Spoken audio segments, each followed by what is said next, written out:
So now I want to talk about qualified immunity. Yeah.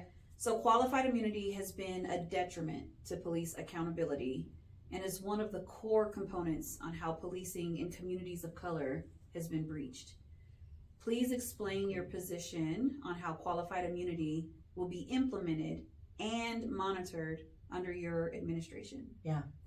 So let me start by saying I fully support the changes that are really clear. If an officer violates someone's constitutional rights, violates the law, not only should they have personal liability, not have immunity, but they should be criminally charged. And I've been very consistent.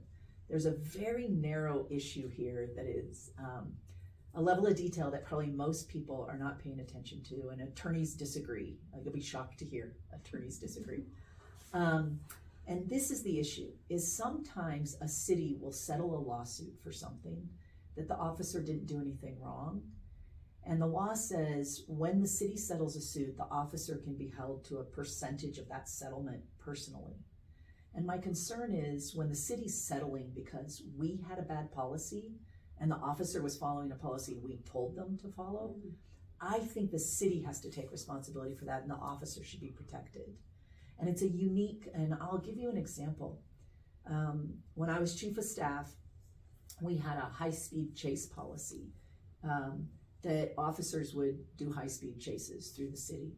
And often the reason that policy was changed is it could result in an accident, like the car you're chasing running into innocent, other vehicles and causing injury.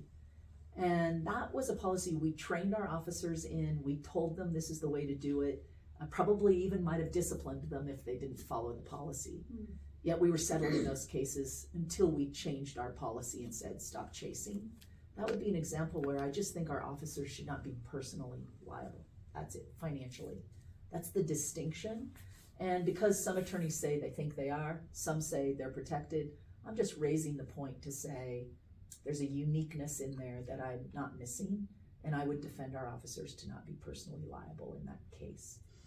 So what I'm hearing you say is that one, if there's a policy that is curating an opportunity for the officer or for the impacted person to be harmed or hurt or whatnot, if the officer is following that policy and the city settles, the officer is not, because they were following the policy. They should not be personally liable. Gotcha. That's all I'm saying. So then policies then would have to be something that is like officers can leverage to say, hey, in order for me to serve and protect, these policies need to reflect serving and protecting. Yeah. So that way, if an officer does fall out of this space of you shot someone unarmed or you shot into a crowd right. and hit 5 innocent bystanders, that's outside of policy. Yep. That grand jury got it right. Yep.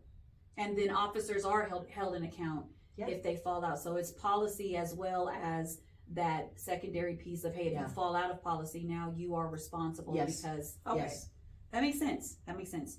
So on the same topic, will you take any efforts to repeal the current legislative changes that were made to Colorado's laws around qualified immunity, and then why or why not? No, I mean, I'm not suggesting changes to the law. I don't know. I think this would be worth having attorneys talk through. Are we clear about this distinction that we just described? Do we think the law has to be changed? Do we think we're in more... I think I'd like to see some resolution where we agree that officers would not be personally liable in that. I don't know if that needs a law change or if we can clarify it in our policies. That part I don't know. Gotcha. But I'm not looking for a change in the law because I think we're clear about when you cross that line of violating someone's constitutional rights or violating a law, you're in trouble and there's no immunity. Gotcha.